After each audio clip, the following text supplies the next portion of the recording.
Hey guys, tonight we begin with the ancient Egyptian doctor, a profession where you're expected to heal broken bones, fight infections, interpret divine will, and somehow make all of that look confident. So, before you get comfortable, take a moment, like the video, and subscribe. But only if you genuinely enjoy what I do here.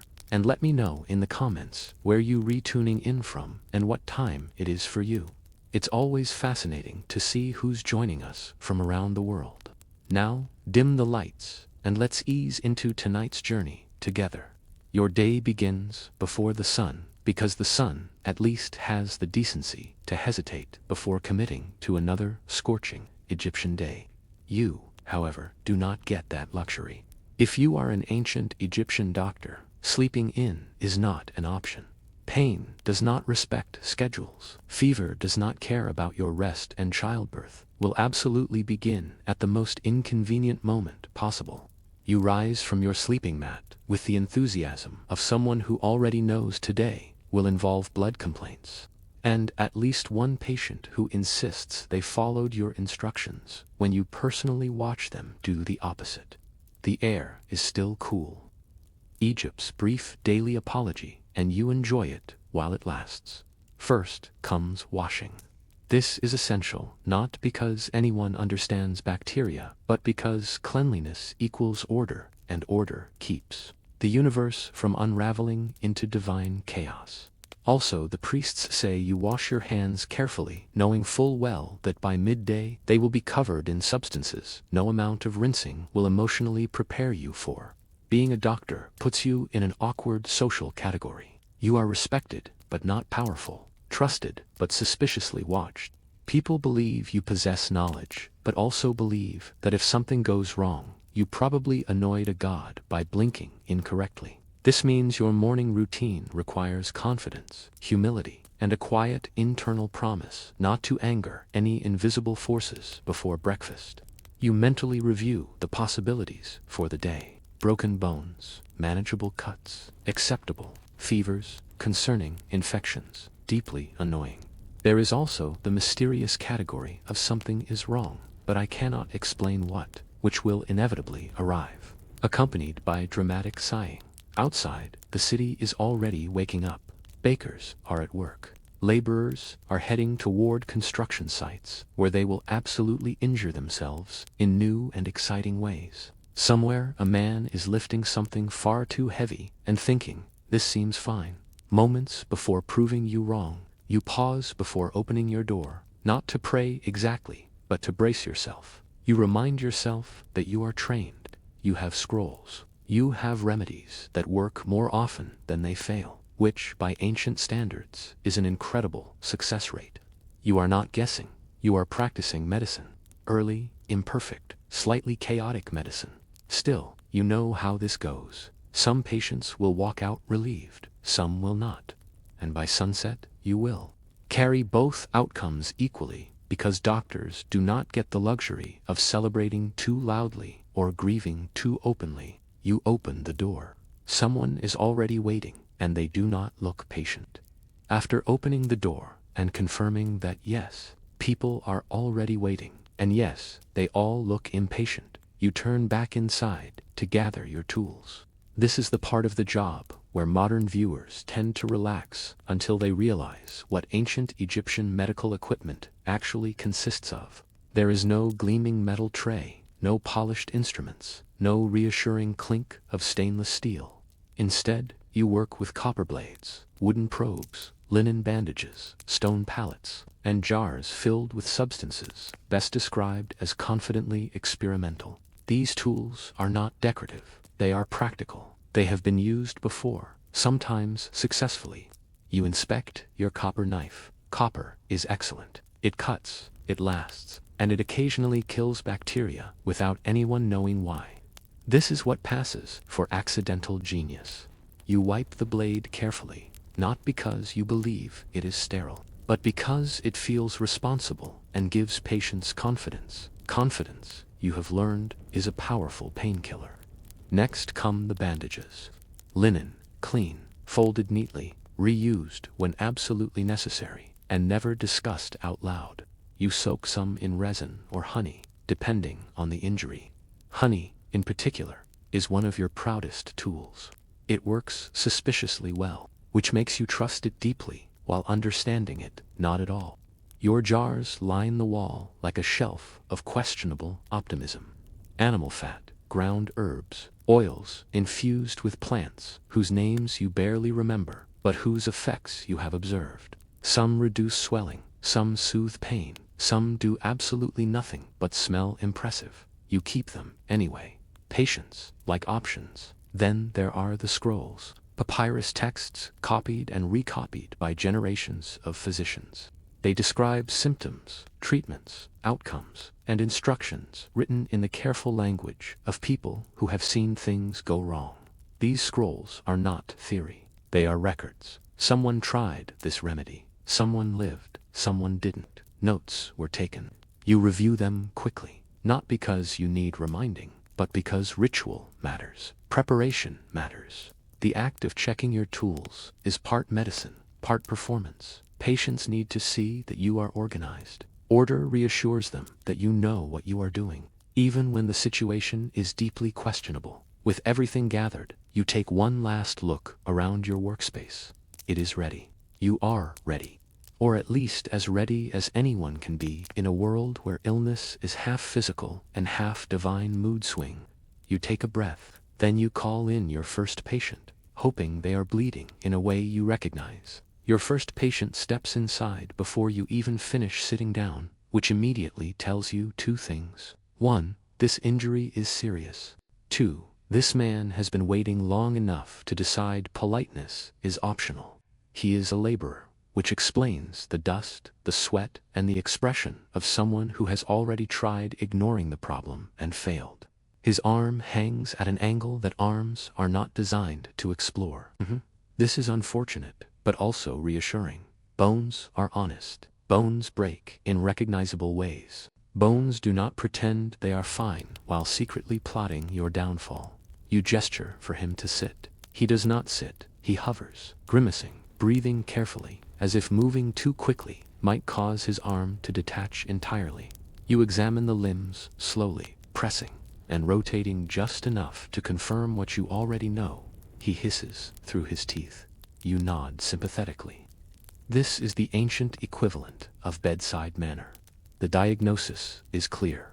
A fracture, not shattered, not compound, just broken.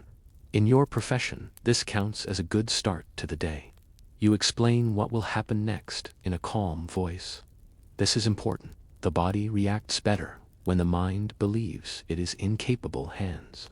Also, panicking patients flail, and flailing patients make your job harder. You recite a short incantation while preparing the splint. The words are familiar, traditional, and comforting. They are not strictly necessary for the bone, but they are extremely necessary for everyone else in the room.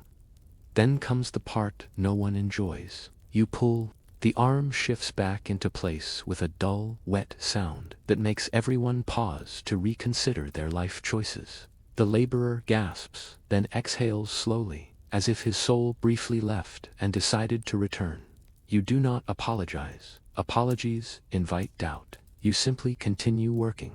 You bind the arm with linen soaked in resin, securing the splint tightly, but not cry. Experience has taught you the difference. You finish by wrapping the final layer with care, then placing your hands gently on the bandage, as if sealing the outcome. You instruct him to rest the arm. He nods. You know he will not. Before leaving, he thanks you, relief washing over his face. This is the part that keeps you doing the job, not the spells, not the scrolls. This moment when pain recedes and hope takes its place. As he exits, you make a quick note in your mind. Clean fracture, set early, good chances, a strong start. The next patient is already standing in the doorway. The next patient steps forward more cautiously, which immediately worries you. Confident injuries announce themselves. Dangerous ones sneak in politely. She reveals a wound on her leg. Not large, not dramatic, but open. The kind of injury that looks manageable and then quietly ruins everyone's week. You lean closer, inspecting the edges. redness, swelling, heat. These are signs you recognize, even if you don't yet have a word like infection to curse under your breath. This is the kind of case that separates luck from skill. You clean the wound thoroughly with wine. It stings. She flinches. You do not apologize. Pain means the area is still alive, which is encouraging. The wine washes away dirt, dust, and whatever else decided to take up residence inside her leg. You work carefully, knowing that what you remove now may decide whether she walks away or returns much worse. Next comes honey. You apply it generously, spreading it into the wound and watching it settle. Honey is one of your quiet miracles. You don't know why it works, only that wounds treated with honey heal more often than those that aren't. This is enough. Medicine does not require understanding. It requires results. You add herbs chosen from experience rather than faith. These reduce swelling, calm irritation, and smell convincingly medicinal.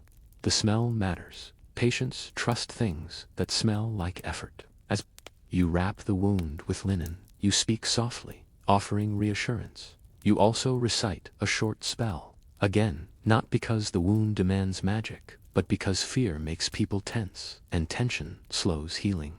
The spell gives the patient something to believe in, while the honey does the real work.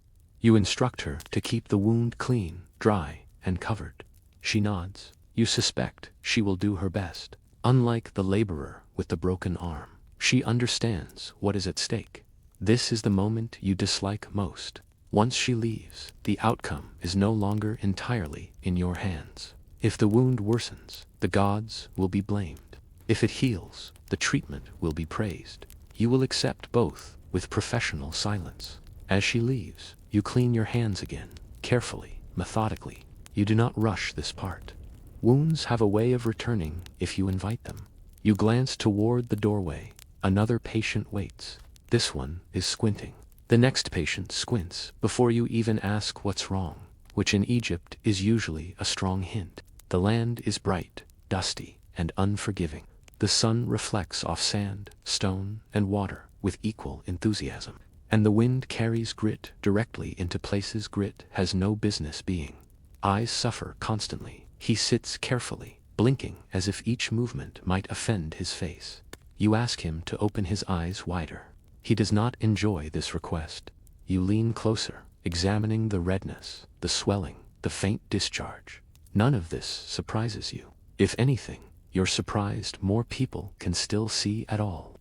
Eye infections are common, persistent, and deeply irritating. They rarely kill, but they ruin days, weeks, and sometimes lives if ignored. And ignoring them is popular because people prefer pretending problems will solve themselves. They rarely do. You prepare an ointment made from copper salts mixed with honey. The copper helps, the honey helps. Why they help is still a mystery, but the results are hard to argue with. You stir carefully, making sure the mixture looks serious and authoritative. Presentation matters when you're about to apply something to someone's eyeball. You warn him that it will sting. He nods bravely. It stings anyway. He flinches, grips the edge of the stool, and mutters something that may or may not be a prayer. You apply the ointment with practiced precision. Too much causes irritation. Too little causes disappointment. You aim for confidence. You instruct him to avoid rubbing his eyes. He nods again. You both know this instruction will be ignored within the hour. Rubbing is irresistible. You say it anyway because it's your duty. You also recite a brief incantation. This serves two purposes. 1. It reassures the patient that divine forces are involved. 2. It gives you a moment to let the ointment settle without being blamed for the discomfort. Sometimes these treatments work beautifully. Swelling fades, vision clears, gratitude follows. Other times, the condition lingers. When that happens, it is described as strong, which is ancient medical language for we tried.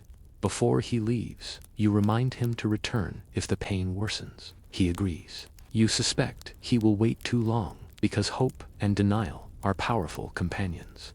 Once he's gone, you rinse your tools and hands again. Eye work demands cleanliness, even if no one fully understands why. You glance toward the doorway once more. Someone is holding their stomach. This day is not slowing down. The next patient enters, already holding their stomach, which is rarely a good sign, but extremely common. Stomach problems are the background noise of ancient life. If someone is not bleeding, coughing, or squinting, they are probably nauseous. You invite him to sit. He does so carefully, as if his insides might fall out if he moves too quickly. He explains the symptoms in detail: cramping, discomfort, and a deep sense of betrayal by his own body. You listen patiently, nodding at the appropriate moments. This part is important. People feel better when someone appears confident about their suffering.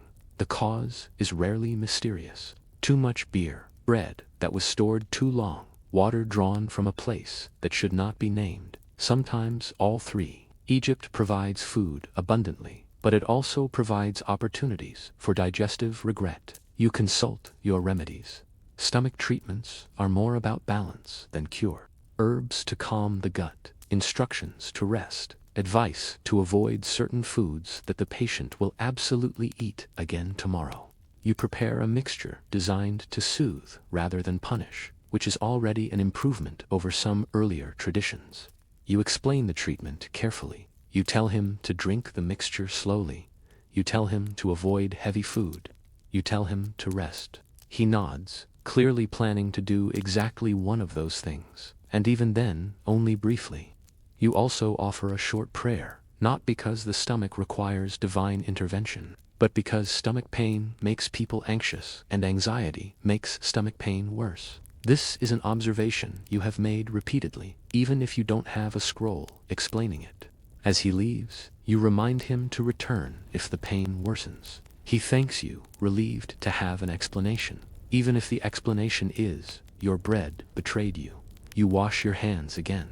Stomach cases require caution. They also require patience. Some improve quickly. Some linger.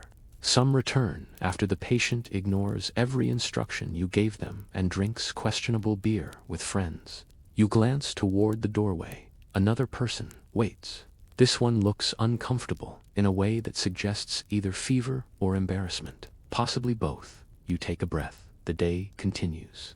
The next patient hesitates at the doorway, which immediately tells you this is not a simple case. Straightforward injuries walk in confidently. Magical ones hover. He finally steps forward and lowers his voice as if illness might overhear him. He explains his symptoms carefully. Fatigue, strange dreams, a sense that something is wrong in a way that refuses to be specific. Nothing hurts, exactly. Nothing looks broken. Everything feels off. This is the moment when medicine politely hands the problem to religion and says, "You take this one." You listen without interrupting. You've learned that these cases require respect. If you dismiss them, the patient will leave unconvinced. If you panic, everyone else will panic too. You nod slowly, examining him while also examining the situation. There is no wound to clean, no bone to set, no eye to ointment. This is imbalance. In ancient Egypt, imbalance is serious business. You consult with a priest because this is how things work. Medicine and magic are not rivals here. They are co-workers. Sometimes medicine leads. Sometimes magic takes the front. Often they walk side by side, pretending not to judge each other. The priest suggests divine displeasure. You suggest exhaustion and poor diet. Both explanations are accepted. You prepare a treatment that satisfies everyone involved. Herbs for the body, ritual words for the soul, and instructions to rest, which will be ignored immediately. You recite a spell with professional seriousness. The words are ancient, comforting, and deliberately vague. Vague spells age better. The patient relaxes visibly. This alone may help more than the herbs. You give him a charm to carry. Not because you believe the charm will cure him, but because belief is powerful, and people heal better when they feel protected. Also, it prevents him from returning tomorrow, asking why he still feels strange. As he leaves, you feel the familiar tension lift slightly. These cases drain energy. There is no clear outcome, no satisfying conclusion, just effort. You make a mental note. Patterns matter. If more people arrive with similar complaints, you will adjust your approach. This is how knowledge grows, not through certainty, but through repetition. You wash your hands again because ritual applies to doctors too. Outside, the sun is climbing higher. Heat presses in. More people gather. And somewhere in the crowd, a child begins to cry. You already know what that means. The sound of a crying child cuts through the day faster than any announcement. Adults complain. Children announce emergencies. You straighten instinctively, already preparing yourself for a situation where emotions will arrive before symptoms. A parent rushes in, carrying a child who is hot to the touch and far too quiet between sobs. Fever, always worrying. Fevers in children are unpredictable, stubborn, and deeply unfair. You place a hand on the child's forehead, feeling the heat radiate back at you like a warning. You examine carefully, skin, eyes, breathing. You ask gentle questions. How long has this lasted? What has the child eaten? Has anything changed recently? The parent answers quickly, anxiously, sometimes contradicting themselves. This is normal. Fear makes memory unreliable. You prepare a treatment designed to cool and soothe. Light herbal mixtures, gentle applications, nothing harsh. Children are not small adults. You have learned this the hard way. What helps a grown laborer could overwhelm a child completely. You speak softly while working because calm spreads. Children respond to tone long before they understand words. The child relaxes slightly. This feels like progress.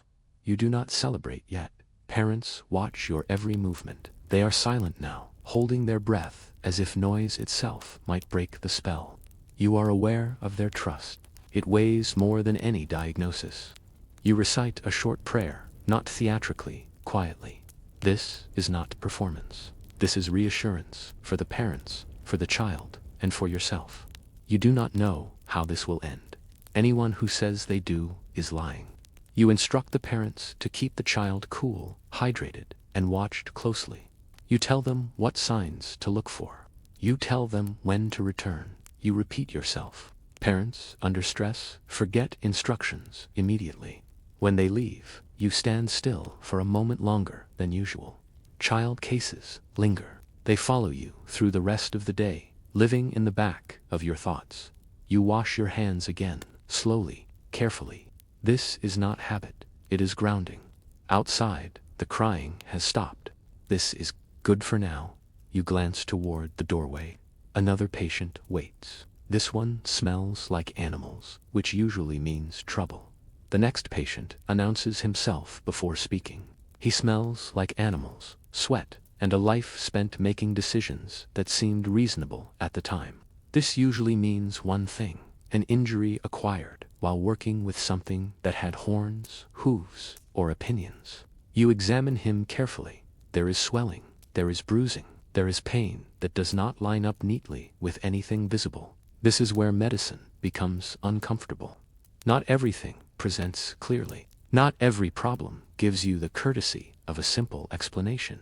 You ask questions. How did it happen? When did it start? Did it hurt immediately or later? The answers are vague, contradictory, and occasionally heroic. You nod anyway. Patients do not come for judgment. They come for reassurance that their body has not permanently betrayed them. You palpitate the area gently, watching his face more than the injury. Pain tells you more than words. Nothing feels broken. Nothing feels torn. But something is wrong. This is the dangerous middle ground where experience replaces certainty. You explain that rest is required. This is rarely popular. You apply a pus meant to reduce swelling and bind the area carefully. You do not promise a quick recovery. Promises are how doctors lose credibility. This is one of those cases where outcome depends on things you cannot control. Will he rest? Probably not. Will the swelling go down? Maybe. Will he return tomorrow, insisting it is worse? Almost certainly. You are aware always of the limits of what you know. Ancient Egyptian medicine is advanced for its time, but it is not magic. You cannot see inside the body. You cannot fight infection once it spreads. You work with observation, repetition, and experience. This is not ignorance, it is realism. Some illnesses resolve on their own, some do not. Some respond beautifully to treatment, others stubbornly ignore everything you do. The difference is not always obvious. You make a mental note of the symptoms. You store them away. If another patient arrives with similar complaints, you will connect the dots. This is how knowledge grows, slowly, quietly, without applause. As the man leaves, he thanks you. You accept it politely, knowing that gratitude does not guarantee recovery. Still, it matters. You wash your hands again, not because you believe it controls outcomes, but because it gives you the illusion of order in a world that resists it. You glance outside. The day is moving toward afternoon. The heat is rising. The cases will change, and you are only halfway through. By the time the afternoon heat settles in, you do something that quietly separates you from guesswork healers and enthusiastic amateurs. You write things down, not dramatically, not poetically, carefully, methodically, like someone who has learned that memory lies, but ink usually doesn't. You unroll a sheet of papyrus and review the day so far. Broken arm, clean fracture, set early, good outcome expected. Assuming the patient ignores your instructions in a reasonable way rather than an ambitious one. Wound treated with honey. Eye infection addressed. Stomach complaints noted. Child with fever. Watch closely. These notes are not for storytelling, they are for survival. Egyptian medicine takes record keeping seriously. Every remedy you use has history behind it. Someone tried it before. Someone lived long enough to say, yes, that helped, or quietly disappeared from the records. Either way, lessons were learned. You copy remedies carefully, preserving wording exactly. Changing phrasing carelessly is how spells stop working and treatments lose credibility. Precision matters, even when you don't fully understand why. This is where medicine starts to feel less mystical and more professional. You notice patterns. Certain wounds heal faster with honey. Certain fevers respond to cooling treatments. Certain stomach pains reliably follow bad beer and bad decisions. You don't have theories, you have observations. And observations are powerful. Writing also gives you a moment to breathe. Patients are loud. Paper is quiet. Ink does not interrupt you with new symptoms halfway through a sentence. For a brief stretch of time, you are alone with your thoughts, your notes, and the comforting illusion that the day is under control. You pause occasionally to sharpen your reed pen, blowing away fibers and wondering how something so small ends up deciding how clearly future doctors understand today. Knowledge survives because someone took the time to write instead of rushing to the next emergency. You glance up occasionally. The doorway remains active. People come and go. The day does not wait for documentation, but you persist anyway because this slow accumulation of experience is how medicine advances even when no one notices. When you finish, you roll the papyrus carefully and set it aside. These notes may help you tomorrow or next season or long after you are gone. That thought is quietly comforting. You wash your hands again, stand and prepare to face the next wave. The afternoon is not finished with you yet. As the afternoon stretches on, the work changes, not in difficulty, but in tone. The early cases were urgent, loud, and obvious. Now come the ones that linger, the people who return, hovering in the doorway, unsure whether they are bothering you or saving themselves. A familiar face appears, someone you treated earlier. They are not worse, but they are not better either. This is the most uncomfortable outcome. Improvement is celebrated. Decline is mourned. Stagnation simply stares at you, waiting.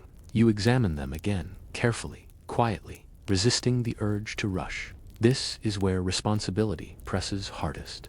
They are watching you not just for treatment, but for reassurance that they were right to trust you in the first place. Being a doctor in ancient Egypt means carrying an invisible ledger. Every success adds weight. Every failure adds more. There is no way to set it down.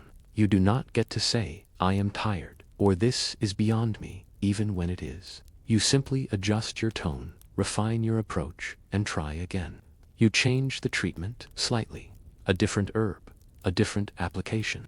A longer rest recommendation that will still be ignored, but feels morally necessary to say. You explain calmly, confidently. Doubt spreads faster than illness. People expect certainty from you. They believe that knowledge looks like confidence, not hesitation. So, you do not hesitate, even when you are thinking very carefully. The patient leaves again, hopeful enough to keep going. You remain sitting still, for a moment longer than usual. These are the cases that follow you home. The ones without dramatic beginnings or endings. The ones that depend on time, luck, and whether the universe feels cooperative. You glance at your tools. They are the same as this morning. Simple, honest, limited. You work within those limits every day, and you do not resent them. Limits define the work. Outside, voices rise and fall. The city moves on. People live, argue, eat, and make decisions that will eventually bring them back to your doorway.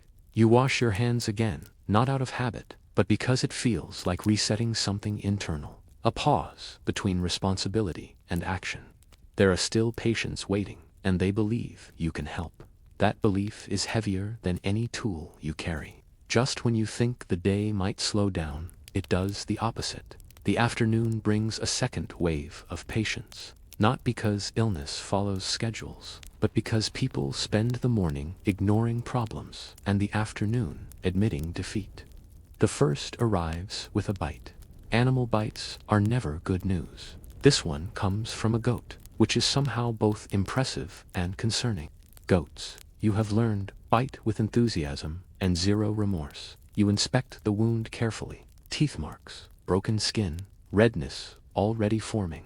You feel the familiar tightening in your chest that says, this could go badly if we're unlucky. You clean the wound thoroughly, wine first. The patient hisses. You apply honey. The patient relaxes. Honey has that effect on wounds and morale. You bind the area firmly and remind him to keep it clean. He promises. You have heard promises before. Next comes a cut from a farming tool, then a burn. Then swelling from a fall that was not that serious until it very clearly was. None of these injuries are dramatic on their own. Together they form the steady rhythm of a working society, slowly injuring itself in predictable ways. You move efficiently now. The hesitation of mourning is gone. Your hands know what to do before your thoughts finish forming. Clean, apply, bind, reassure, repeat. This is not rushing. It is experience settling in. The heat presses harder as the sun lowers. Sweat sticks to your skin. The room smells of herbs, linen, and human anxiety. You drink water when you remember to. You remind yourself to eat later. Hunger can wait. People cannot. One patient arrives too late. Not dying, but worse. Infection has already spread. The skin is hot, the swelling angry. You do what you can, knowing full well that outcomes are uncertain. You do not lie. You speak carefully. Honesty delivered gently is its own kind of treatment. Between patients, you adjust supplies. More bandages, less honey. Always less honey than you would like. You silently thank the bees for their ongoing cooperation. The line outside finally begins to thin. Voices fade. Footsteps retreat. You realize you have been standing for longer than feels reasonable. This part of the day is exhausting. Not because the work is hard, but because the stakes never change. Every person matters equally. There are no small cases when you are the only option. As the last patient leaves, you pause, leaning against the wall. The rush is over. The consequences, however, will unfold overnight, and tomorrow morning you will hear about them. As the flow of patients finally slows, you do something deceptively simple. You clean, not hurriedly, not carelessly, thoroughly, deliberately, as if the act itself is part of the medicine. In ancient Egypt, cleanliness is not a preference, it is a principle. Order must be restored at the end of the day, or chaos will happily linger. You wash your hands again, even though you have already washed them countless times. Water runs over skin that feels older than it did this morning. You scrub beneath your nails, rinse away dried honey, resin, and whatever else the day decided to leave behind. You do not know about microbes, but you know that clean hands feel right, and rightness matters. You clean your tools next. Copper blades wiped carefully, wooden splints set back in place, linen, bandages folded, sorted, and quietly judged for whether they can be reused without tempting fate. Jars are sealed, herbs are returned to their containers. Nothing is left out. Disorder invites mistakes tomorrow. This process is calming, predictable. Unlike patience, tools behave. You also perform small rituals. Nothing dramatic, nothing theatrical. A quiet word of thanks. A brief acknowledgement of the gods. Not begging, not bargaining, just recognition. The day could have gone worse. That is worth acknowledging. Cleanliness in Egyptian thought is tied to mate, cosmic balance. You may not control outcomes, but you can control your actions. You can end the day with order instead of exhaustion-fueled chaos that matters more than it sounds. As you work, the noise outside softens. The city shifts into evening. Voices lower, footsteps slow. Somewhere, someone is cooking. Somewhere else, someone is regretting a decision that will bring them back to you tomorrow. You take a moment to sit, not collapse. Sit. There is a difference. You stretch your hands, roll your shoulders, and feel the quiet weight of the day settle in. Not crushing, just present. This part of the job is invisible. No one thanks you for clean tools. No one applauds folded linen. But tomorrow's success depends on what you do now. You finish, stand, and look around your workspace. It is ready again, reset, balanced. The day is almost over. But before rest comes reflection, because the mind, unlike the body, does not turn off easily, and you still have one more thing to face. As evening settles in, the world grows quieter, but your mind does not follow instructions. Bodies may rest, but thoughts have a habit of pacing. You sit alone for a moment, letting the sounds of the city fade into something manageable, and take stock of the day you just survived. Some patients improved. You can feel it. The laborer with the broken arm will sleep tonight without sharp pain. The woman with the wound has a chance. The child's fever might break. These are victories, even if no one announces them. You allow yourself a small private nod. Nothing dramatic. Doctors who celebrate too loudly invite disappointment. Other cases linger in your thoughts. The swelling that might worsen. The infection that arrived too late. The patient who promised to rest with a tone that suggested they absolutely would not. These are not failures, not yet, but they carry weight. Medicine does not offer clean endings. It offers probabilities and patience. You offer thanks to the gods, but not in the way people imagine. This is not begging or bargaining. You are not asking for miracles. You are acknowledging endurance, yours and theirs, gratitude without expectation, appreciation without illusion. You have learned that hope is useful, but certainty is dangerous. People believe doctors have answers. What you actually have are tools, experience, and the discipline to keep trying, even when outcomes refuse to cooperate. That truth does not disappoint you anymore. It grounds you. You think briefly about the trust placed in you. How easily people step into your space, expose their pain, and hand you responsibility for outcomes you cannot fully control. It is humbling. It is exhausting. It is quietly extraordinary. You also think about tomorrow, because there will be one. There always is until there isn't. More patience, more decisions, more moments where you must appear confident while thinking very carefully. The work never really ends. It only pauses long enough for sleep. You rise, stretch slowly, and prepare to leave your workspace. Tools are clean. Notes are written. Balance is restored as much as it can be. This is as close to closure as medicine allows.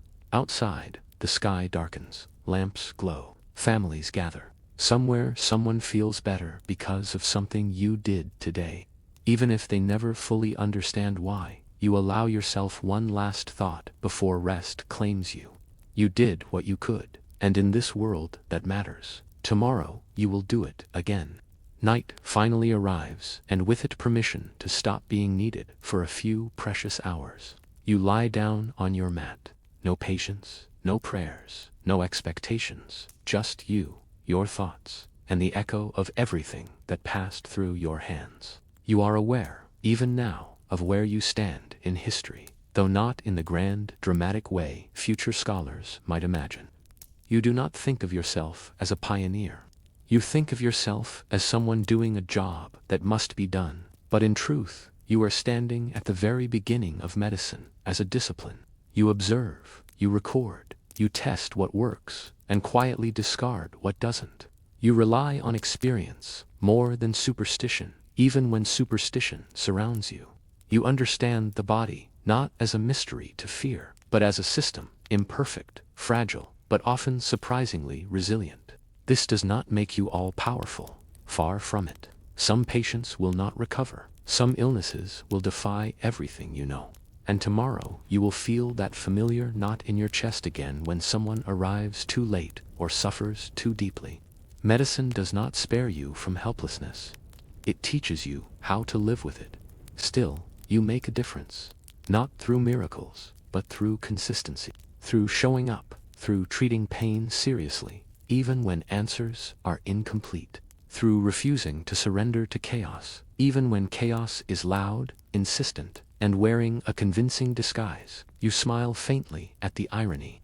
Thousands of years from now, people will call what you do primitive while quietly benefiting from the foundation you help build.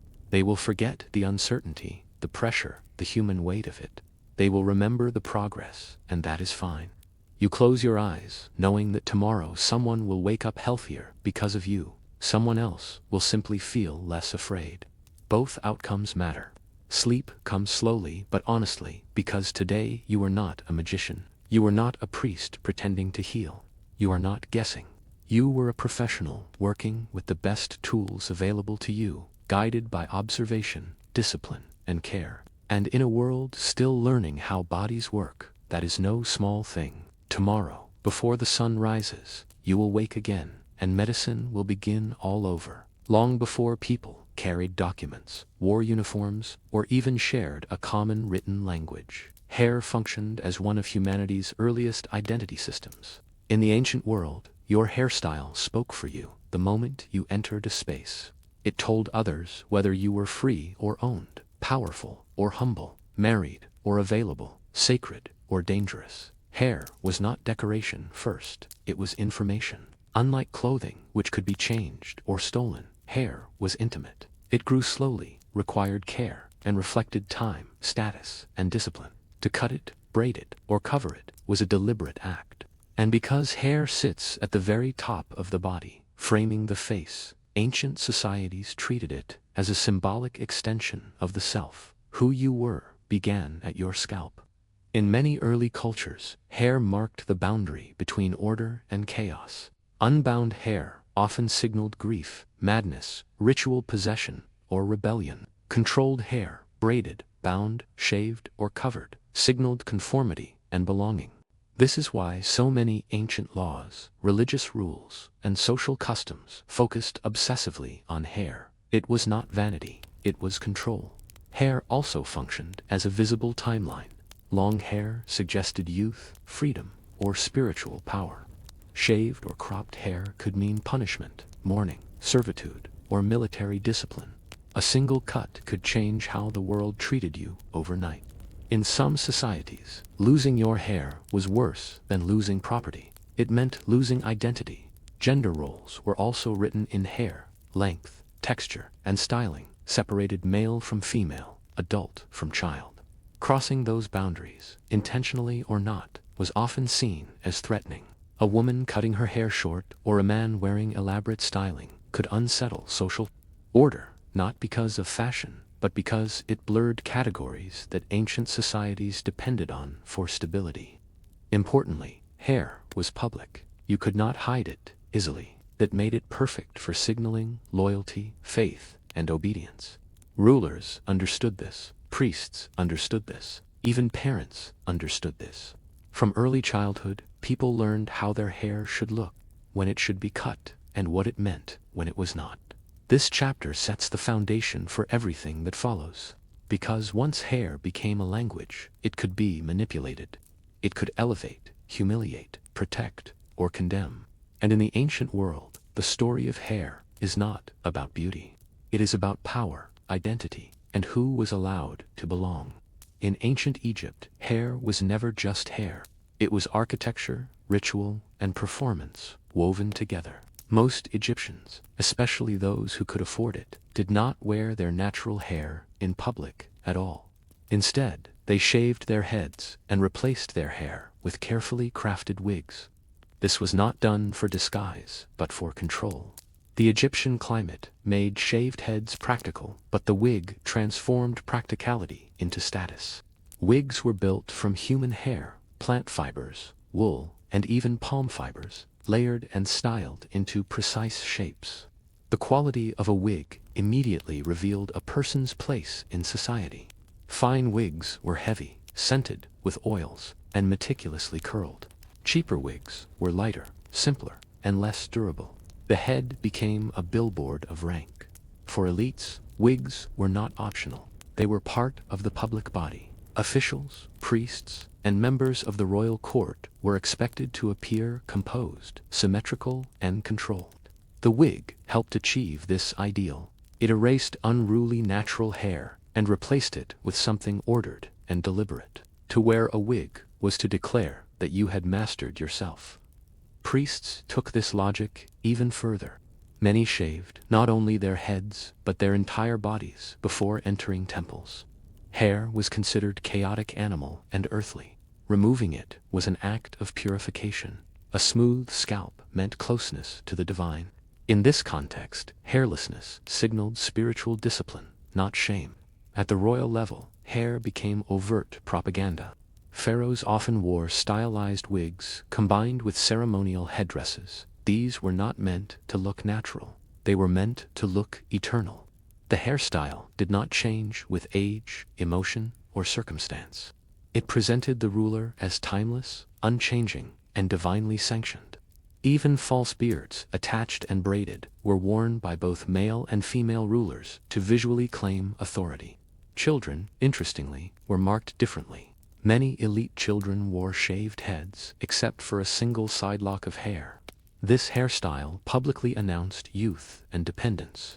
When the side lock was cut, it marked a transition into adulthood and responsibility. Again, hair acted as a social signal, not a personal choice. In Egypt, hair was not about self-expression. It was about performing your role correctly. To wear the wrong hair in the wrong space was not a fashion mistake. It was a social error. And through wigs, the Egyptians showed one of the earliest examples of hair being used to construct power rather than reflect nature. To outsiders, Viking hair looked untamed, fierce, and almost animalistic. Long beards, braided hair, and dramatic styles helped cement the image of the Viking as a wild northern warrior. But this reputation hides a quieter truth. Viking hair was not chaotic at all. It was deliberate, maintained, and deeply symbolic. Archaeological finds, comb discoveries, and contemporary accounts all point to the same conclusion. Vikings cared intensely about grooming. Combs were among the most common personal items found in Viking graves, sometimes buried alongside weapons. Hair was washed regularly, often weekly, which was unusually frequent by early medieval standards. Braiding was not just decorative, it was functional. Braids kept hair out of the face during work and battle, reduced lice, and prevented tangling during long voyages. But braids also carried meaning. For men, long hair and full beards signaled strength, maturity, and honor. A slave or a punished man might have his hair cut short as a mark of humiliation. To lose one's hair was to lose dignity. Warriors styled their hair before battle, not simply to intimidate enemies, but to enter the correct mental state. Hair became part of the ritual of readiness. Women's hair carried even sharper social signals. Unmarried women often wore their hair loose or lightly styled, while married women braided, bound, or covered their hair. These styles announced availability, loyalty, and household status without a word spoken. Hair was a visible contract with society. To wear it incorrectly could invite suspicion or shame. Interestingly, the wild Viking look was partly intentional theater. Foreign observers, especially Christian chroniclers, exaggerated Viking appearance to emphasize their otherness. Vikings themselves understood this reputation and sometimes leaned into it. Elaborate braids, shaved sides, and dramatic beards could project fear and dominance, especially during raids or negotiations. Hair became psychological warfare. Children again were marked through hair. Young boys and girls wore simpler styles, with hair length increasing with age. The transition into adulthood often came with a new hairstyle, marking readiness for responsibility, marriage, or warfare. These changes were not casual. They were communal acknowledgments of growth. What appears at first glance to be raw nature was in fact controlled identity. Viking hair balanced cleanliness and ferocity, order, and intimidation. It allowed individuals to signal strength without speaking and belonging without paperwork. In a world where reputation traveled faster than written records, hair helped ensure that when a Viking entered a room or stepped off a ship, everyone knew exactly what kind of person had arrived. In ancient Rome, hair was political. It reflected not only personal status, but moral character, civic virtue, and loyalty to the state. Romans believed that a well-ordered society required well-ordered bodies, and hair sat at the center of that belief. To look Roman was to wear your hair correctly. For Roman men, simplicity was power. Short, controlled hair signaled discipline and seriousness. Excessive styling was viewed with suspicion, associated with foreigners, decadence, or moral weakness. A respectable Roman citizen kept his hair neat and modest, mirroring the ideals of self-restraint and rational control that defined Roman masculinity. When Julius Caesar began wearing his hair combed forward to hide baldness, it was quietly tolerated only because of his unmatched authority. For others, such vanity could ruin reputations. Beards tell an important story here. Early Romans were clean-shaven, seeing facial hair as barbaric. Later, during periods of Greek influence, beards returned as symbols of philosophy and intellect. The face became a cultural battleground. Shaving or not shaving was no longer just grooming. It was alignment with an idea of Rome. Women's hair was even more strictly regulated. Hairstyles communicated marital status, wealth, and moral virtue. Elaborate coiffures involving braids, curls, and hairpieces became fashionable among elite women during the empire. These styles required enslaved hairdressers, hours of labor, and imported hair. Complexity itself became a status symbol. The higher and more intricate the hairstyle, the clearer the message. This woman belonged to the elite, but with visibility came scrutiny. Roman moralists often attacked fashionable hairstyles as signs of excess and corruption. A woman's hair was expected to reflect modesty and loyalty to her household. Loose or uncovered hair could imply sexual impropriety, grief, or rebellion. Even widows were expected to alter their hair as a public sign of mourning.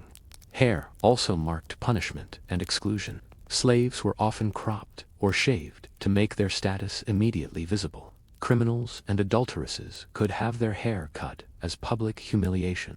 In Rome, hair could be taken away to strip a person of dignity faster than any legal document.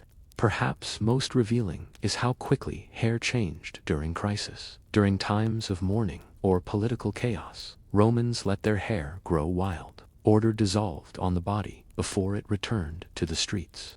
When stability was restored, hair was cut again. In Rome, then hair was not a private matter.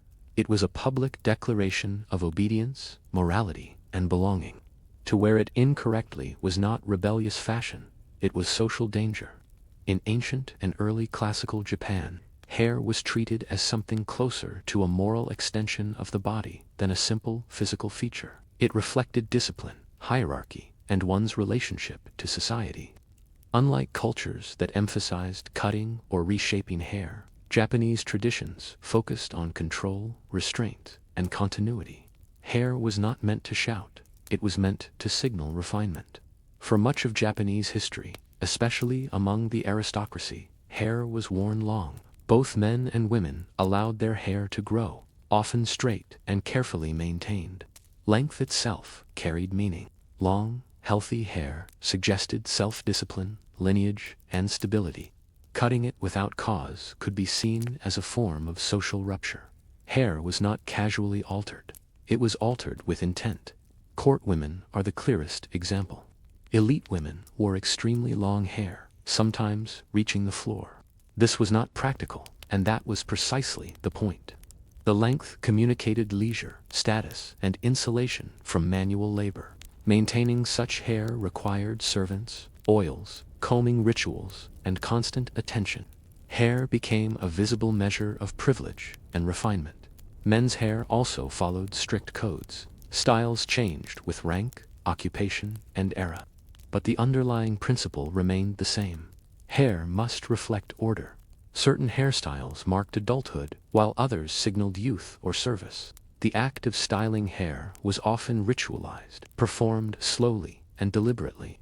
Rushed or careless grooming implied moral laxity. Religion added another layer. In Buddhist tradition, shaving the head symbolized renunciation of worldly attachments. When a man or woman became a monk or nun, the cutting of hair was not just symbolic, it was transformative. Identity was shed strand by strand. The head became a visible statement of spiritual withdrawal. This act carried enormous weight because hair was so closely tied to personal and social identity. Hair could also mark disgrace. Being forced to cut one's hair outside accepted ritual contexts could signify punishment or shame. Because hair symbolized continuity and self-mastery, its removal disrupted that narrative. The person was visually marked as having fallen out of alignment with social expectations. What makes Japanese hair culture distinctive is its quietness. There was little emphasis on dramatic display or intimidation. Instead, hair communicated inner discipline. The message was subtle but powerful. A controlled exterior reflected a controlled mind. In this way, hair became part of a broader cultural philosophy. Order began with the self. The self began with the body. And the body very often began with how one treated their hair. Because hair carried so much meaning in the ancient world, altering it against custom became one of the most powerful tools of control. When societies wanted to punish, humiliate, or erase someone's identity without killing them, they often began with the hair. Cutting it, shaving it, or forcing it into the wrong style was a way to publicly rewrite who a person was allowed to be. In many cultures, forced hair removal marked disgrace. Slaves, captives, and criminals were commonly shaved to make their lowered status instantly visible. This was not about hygiene, it was about visibility. A shaved head told everyone that this person had lost autonomy. They no longer belonged fully to themselves. Their body had been claimed by the state, a household, or a conqueror. For women, hair-based punishment carried an added layer of sexual and moral judgment. Cutting a woman's hair could symbolize the loss of honor, modesty, or marital legitimacy. Because hair was closely tied to femininity and virtue, removing it publicly acted as a form of social exile. The punishment lingered. Hair takes time to grow back, meaning shame was prolonged and unavoidable. Rebellion, however, often used the same language in reverse. Refusing to wear the approved hairstyle became a quiet form of resistance. Letting hair grow when it should be cut, or cutting it when it should be long challenged authority without words. In rigid societies, these small acts could be deeply threatening. They signaled that a person no longer accepted the rules governing identity. Religious dissent also appeared through hair. Individuals rejecting dominant beliefs sometimes altered their hair to mark separation from the community. This was risky. Looking different made one vulnerable. But it also made conviction visible. Hair became a banner for belief. Even mourning disrupted hair norms. In many ancient societies, grief justified disorder. People let their hair grow wild, tore it out, or neglected grooming entirely. This temporary rejection of control mirrored the emotional collapse caused by loss. Society allowed this exception because it recognized that hair reflected inner order, and grief shattered it. What makes hair such an effective tool of punishment or rebellion is its immediacy. You could not hide it easily. You could not argue it away. The body itself became the message. That is why rulers regulated hair and rebels targeted it. It sat at the intersection of visibility, identity, and time. In the ancient world, to control hair was to control how a person existed in public, and when that control was broken by force or by choice, it revealed just how fragile social order really was. In the ancient world, hair was one of the clearest ways societies tracked a person's movement through life. Childhood, adulthood, marriage, maturity, and even approaching death were often marked not by documents or ceremonies alone, but by visible changes in hair. A single cut could announce that someone had crossed a threshold and could never return.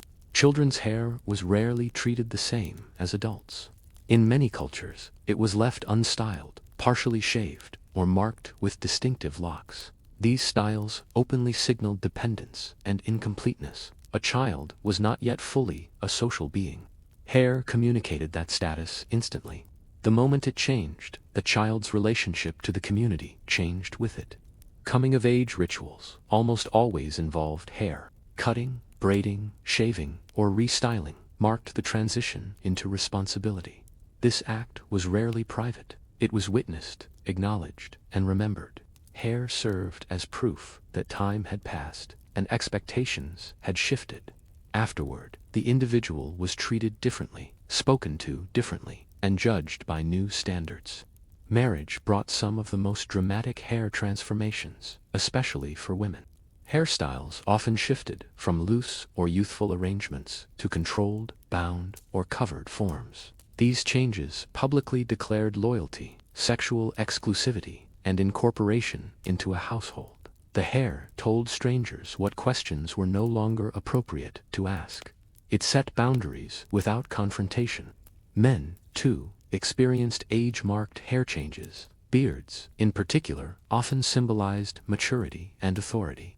A beardless man might be viewed as incomplete or untested, while a full beard could command respect. When age eventually thinned or whitened hair, it carried meaning of its own. Gray hair signaled experience, endurance, and proximity to wisdom or decline, depending on the culture. Old age sometimes brought deliberate hair alteration. Elders might simplify their hairstyles or allow them to grow naturally, stepping away from the visual competition of youth. In certain traditions, neglecting hair was not seen as failure, but as acceptance. Identity softened as time narrowed. Even death was anticipated through hair. The elderly might cut or arrange their hair differently as a quiet preparation. Mourners altered their hair to mirror the rupture death caused in the living. Once again, hair tracked life's most profound changes. Across cultures, hair functioned as a living timeline. It changed when a person's role changed. It made time visible on the body, and in societies without clocks or birth certificates. Hair helped everyone understand exactly where someone stood in the long passage of a human life. In the ancient world, hair was one of the fastest ways to identify who did not belong. Long before accents were heard or customs observed, hair announced difference. Its length, texture, color, and styling could immediately mark someone as foreign, suspicious, or dangerous. Hair became a visual border. Every culture developed a sense of what normal hair looked like, and anything outside that standard drew attention. Greeks and Romans, for example, often described foreign peoples first by their hair: too long, too wild, too curled, too decorated. These descriptions were not neutral. They framed outsiders as excessive, undisciplined, or univolized. Hair became evidence in an unspoken trial. This fear worked both ways. Foreigners entering new lands were often pressured to alter their hair to blend in. Cutting it differently, shaving it, or styling it according to local norms was a survival strategy. To keep one's native hairstyle was to risk harassment, exclusion, or worse. Assimilation often began at the scalp. Conquerors understood the symbolic power of hair immediately. When empires expanded, they frequently imposed hair rules on conquered populations. This was not accidental, forcing people to abandon traditional hairstyles. It erased visual continuity between generations. A child who no longer wore their people's hair no longer fully carried their identity. At the same time, resistance often clung to hair stubbornly. Maintaining traditional hairstyles became an act of quiet defiance. Even when language, clothing, or religion changed under pressure, hair sometimes remained untouched. It was harder to legislate and slower to erase. A braid, a knot, or a curl could preserve ancestry in plain sight.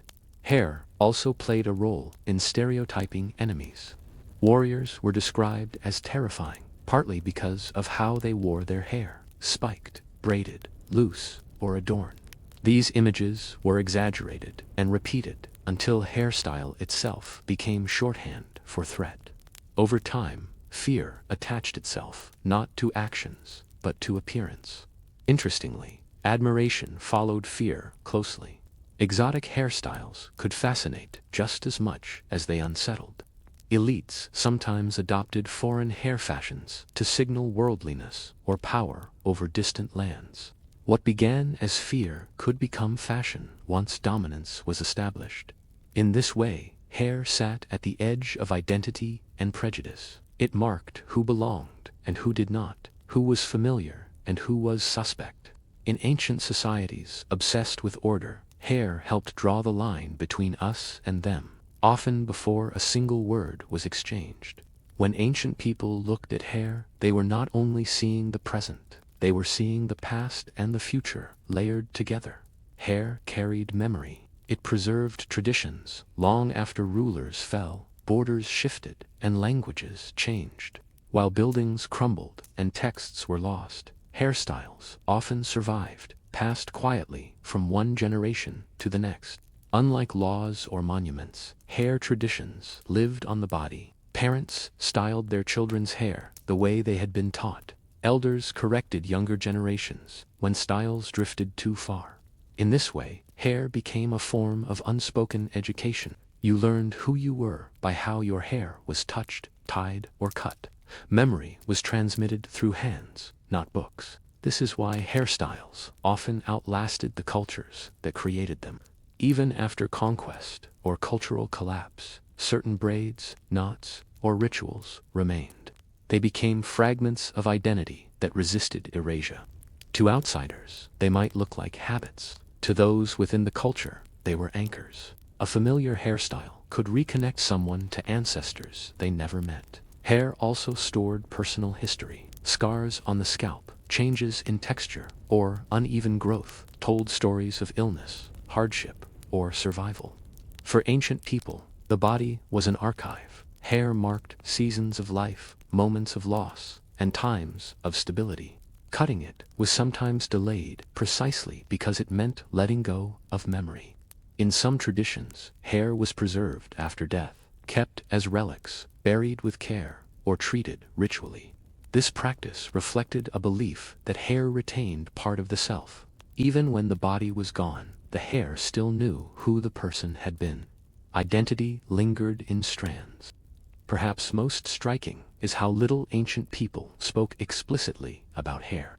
Despite its importance, it was everywhere and therefore invisible in language. Its meanings were understood without explanation. Everyone knew what certain styles meant. That shared understanding gave hair its power.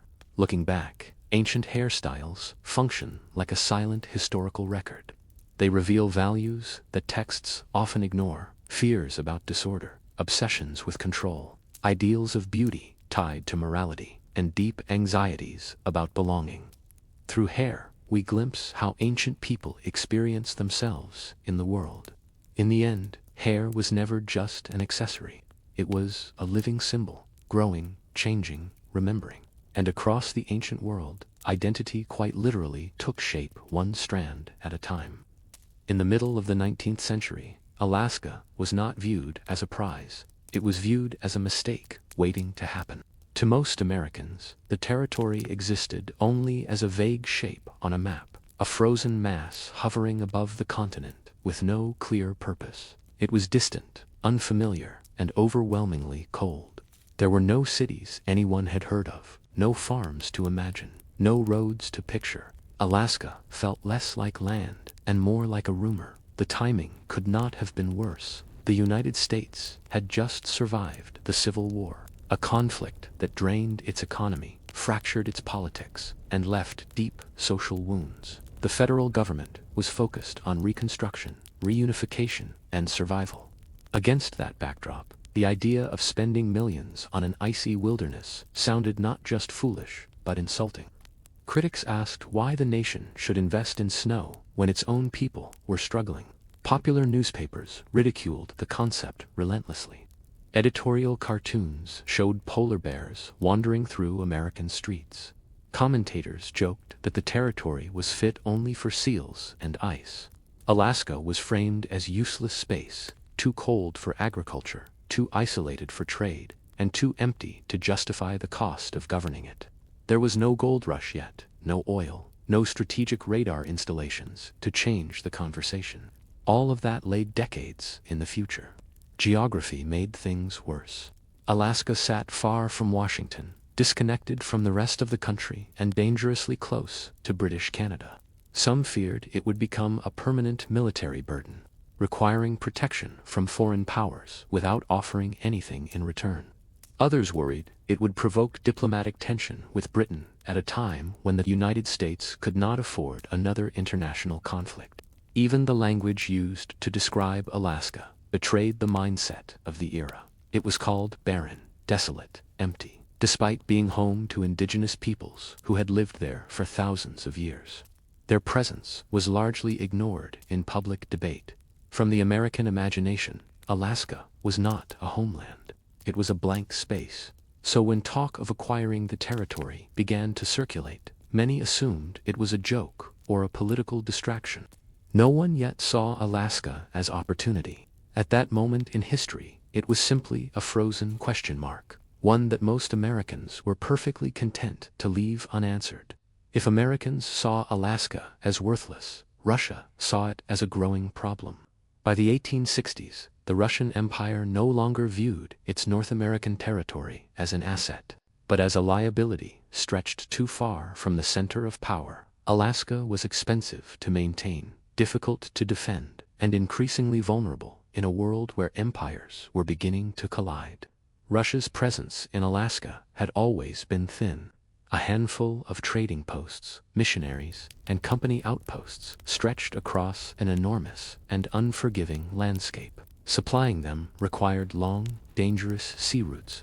Communication with St. Petersburg took months. Any serious military defense would have required massive investment, and Russia simply did not have the resources to spare. Recent history had sharpened that fear. The Crimean War had exposed Russia's military weaknesses, especially at sea. British naval power loomed large, and Russian officials knew an uncomfortable truth. If war broke out again, Alaska would be impossible to defend. British forces in nearby Canada could seize the territory with relative ease. Losing Alaska for nothing was a very real possibility. From Russia's perspective, selling Alaska was not surrender, it was damage control. Better to sell the land to a friendly power than to watch it fall into enemy hands. The United States, still recovering from civil war, but rapidly expanding westward, seemed like the safest buyer. Friendly relations with America could also act as a counterweight to British influence. Economics played a role as well. The fur trade, once Alaska's main value to Russia, was in decline. Overhunting had reduced profits, and maintaining control over the territory no longer justified the cost. Alaska was not generating wealth, it was consuming it. There was also a quiet strategic calculation. By selling Alaska to the United States, Russia would place American territory directly next to British Canada. This would complicate British strategy in North America and potentially weaken a rival without firing a shot. In imperial politics, geography itself was a weapon. So, while Americans mocked the idea of buying Alaska, Russian officials were actively searching for a way out. To them, Alaska was not a frozen treasure chest. It was an exposed flank. The goal was not profit alone, but security, influence, and prevention. When negotiations began, Russia was not desperate, but it was decisive. Alaska was never meant to be a permanent colony. It was an experiment that had run its course. And now, Russia was ready to hand it over before history took the decision out of its hands. The deal that would change Alaska's fate hinged largely on one man's willingness to gamble his reputation. William H. Seward, the United States Secretary of State. Seward was not driven by popular opinion. In fact, he often moved directly against it. Where others saw frozen emptiness, he saw long-term strategy, and that difference in vision would nearly destroy his political career. Seward believed the future of the United States lay beyond its current borders. He thought in terms of oceans, trade routes, and global influence rather than immediate public approval. To him, Alaska was not about what the land was at the moment, but what it could become. It offered access to the Pacific, proximity to Asia, and a strategic foothold in the far north. In an age when naval power and global trade were becoming decisive, Seward saw Alaska as a piece on a much larger chessboard. But this vision came with enormous risk. Seward was already a controversial figure known for bold ideas and political stubbornness. Pushing for the purchase meant tying himself to an unpopular cause at a time when the nation had little patience for abstract future benefits. Many in Congress saw the move as reckless. Some suspected corruption. Others believed Seward was chasing personal legacy rather than national interest. Negotiations were conducted quietly, often late at night. Far from public scrutiny, the price was set quickly, but approval was anything but guaranteed. Newspapers erupted once the deal became public. Critics mocked the purchase as Seward's folly and Seward's icebox, reducing complex geopolitics to punchlines. Editorials painted Seward as out of touch, obsessed with expansion, while the country struggled at home. What made the backlash worse was the lack of immediate justification. There was no dramatic discovery to point to, no instant reward to silence critics. Alaska remained cold, distant, and silent. Seward had to defend a future no one could yet see.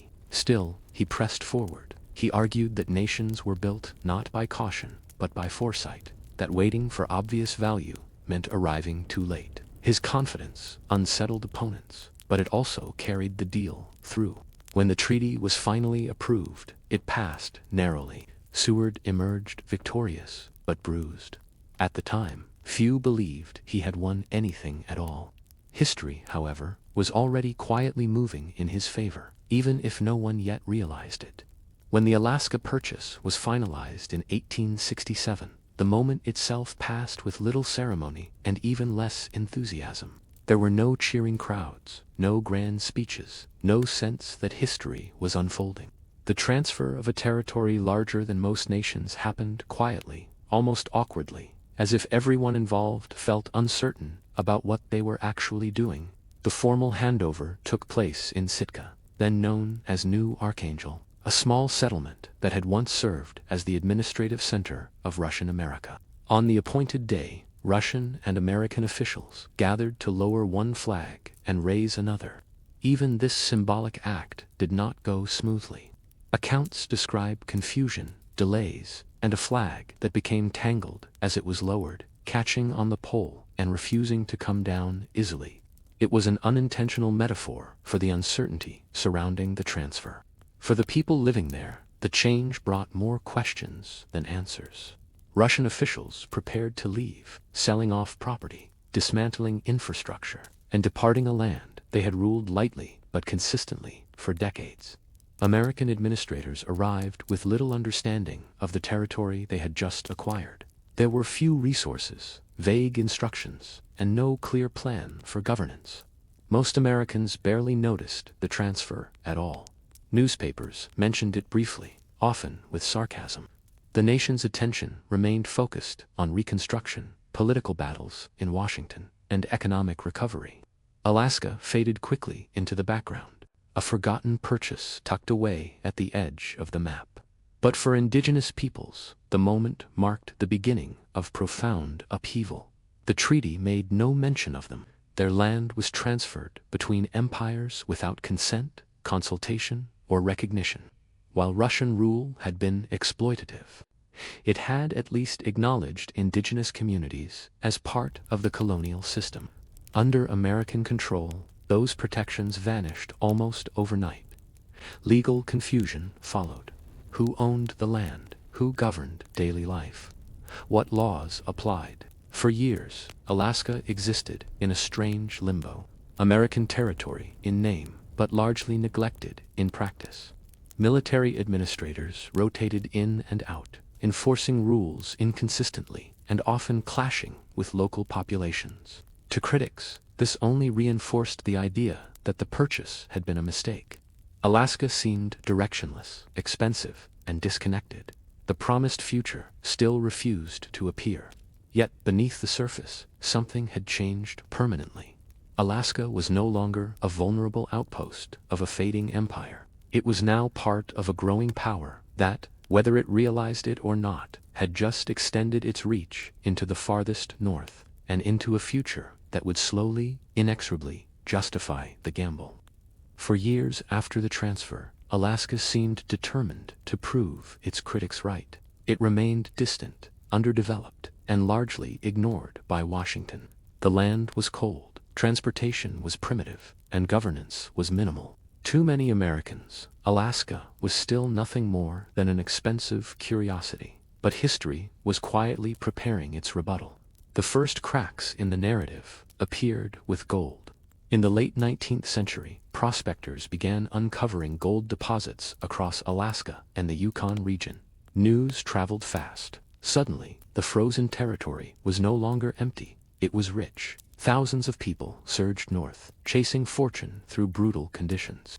Towns sprang up almost overnight, ports filled with ships. What had once been mocked as useless now demanded attention. Gold changed Alaska's image, but it did not immediately change its treatment. The federal government remained distant, slow to invest, and often more interested in extraction than stability. Boomtowns were chaotic and dangerous.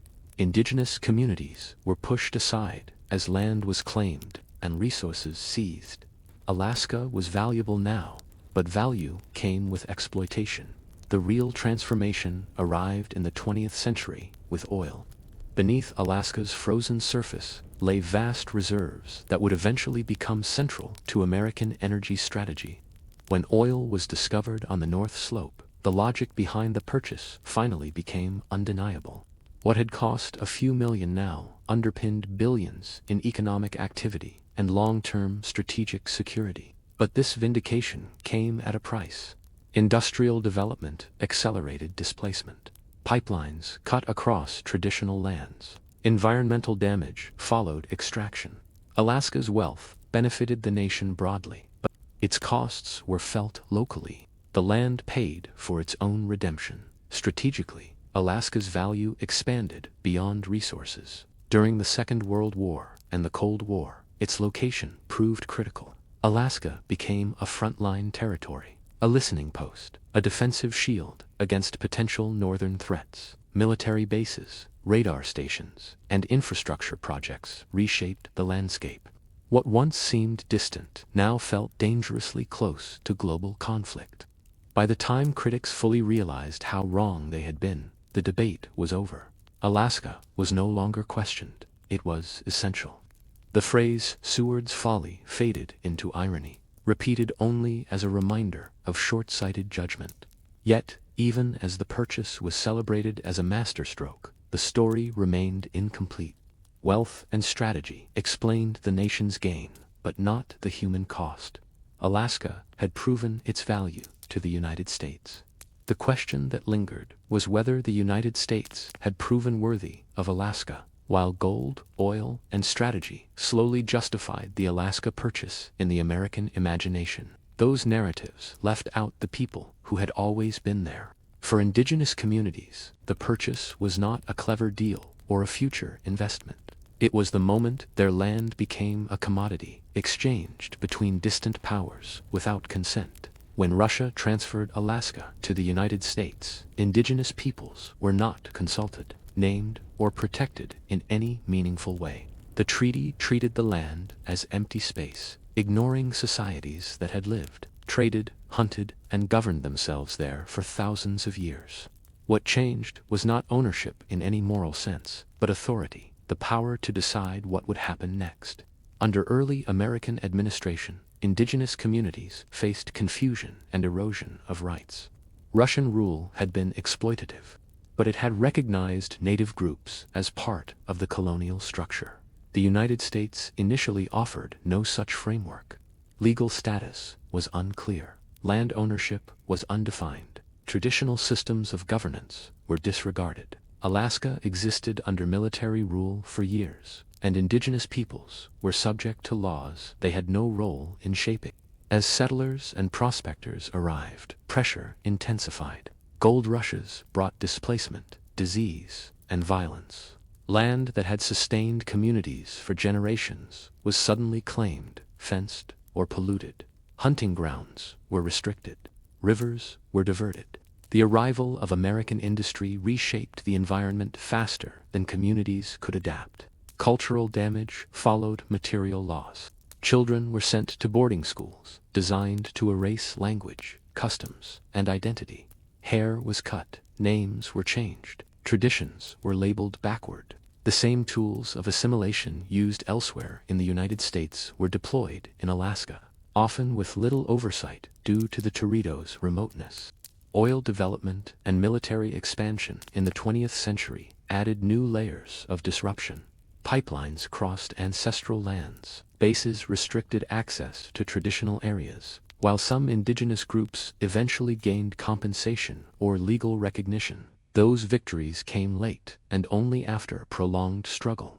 This history complicates the story of success.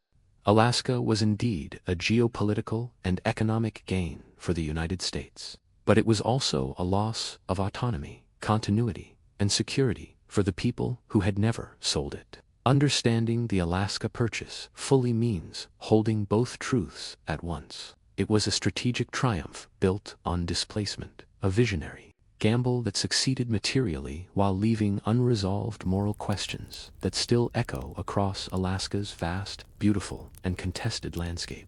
For decades after its purchase, Alaska existed in a strange political in-between. It belonged to the United States, but it was not treated as fully American. It was governed from afar, spoken about rarely, and invested in reluctantly. This long period of neglect shaped Alaska as much as any gold rush or pipeline ever would. After the initial transfer, Alaska was placed under military control, not civilian government. Laws were enforced inconsistently, and local populations, both indigenous and non-indigenous, had little say in how the territory was run. Washington viewed Alaska as too distant to prioritize and too unimportant to empower. It was administered, not represented. Settlers quickly realized that Alaska lacked the basic political rights enjoyed elsewhere in the country. There was no voting representation in Congress. Federal decisions were made with minimal local input. Resources flowed out, but authority rarely flowed in. Alaska produced value, but remained politically voiceless. This neglect created tension. As population slowly grew, so did demands for recognition. Residents wanted infrastructure, schools, courts, and a say in governance. They wanted Alaska to stop being treated as a remote extraction zone and start being treated as a place where people actually lived. At the same time, the federal government remained cautious. Granting Alaska greater autonomy raised uncomfortable questions about land ownership, indigenous rights, and long-term responsibility. It was easier to delay than to confront these issues directly. World events eventually forced change. During the Second World War, Alaska's strategic importance became impossible to ignore.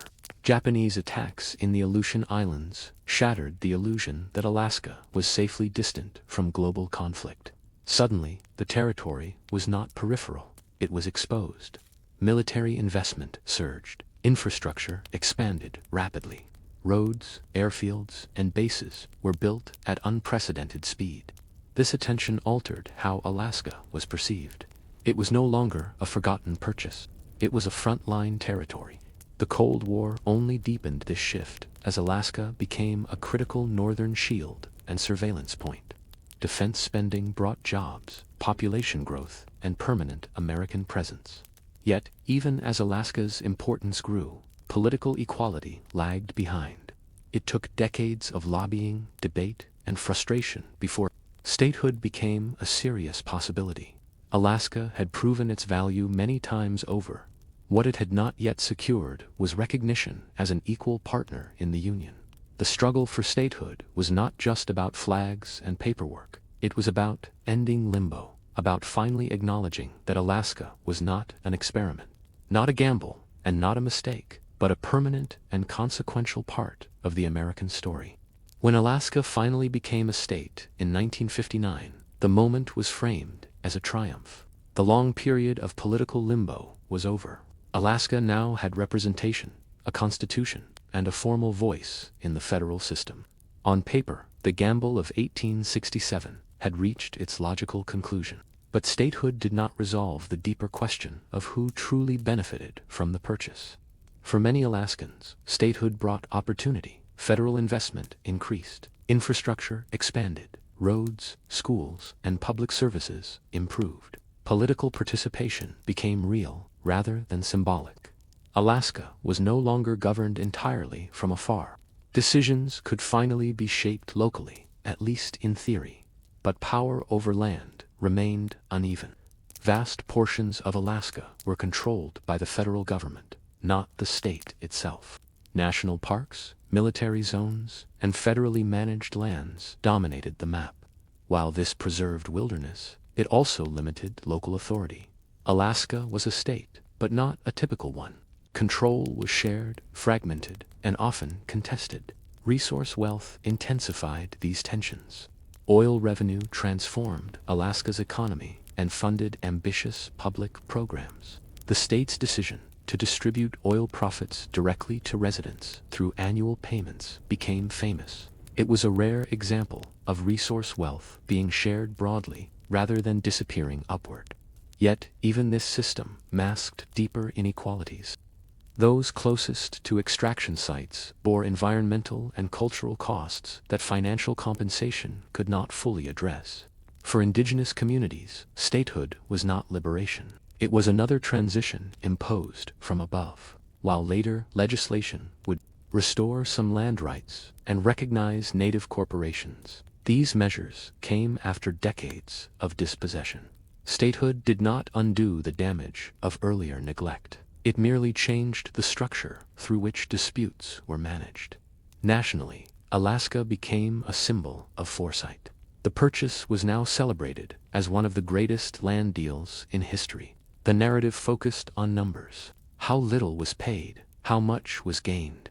This framing turned the story into a lesson about smart strategy and long-term thinking, but that celebration often ignored the human dimension. It reduced Alaska to acreage and assets rather than lived experience. The success of the deal was measured in profit and power, not justice or consent. Statehood marked Alaska's full entry into the American system, but it did not settle the moral ledger. It simply moved the debate into a new phase, one where the land's value was undeniable, but the costs of acquiring and using it were finally impossible to ignore. Looking back from the present, the Alaska purchase is often framed as an obvious triumph. The price seems laughably small. The resources are immense. The strategic value is unquestioned.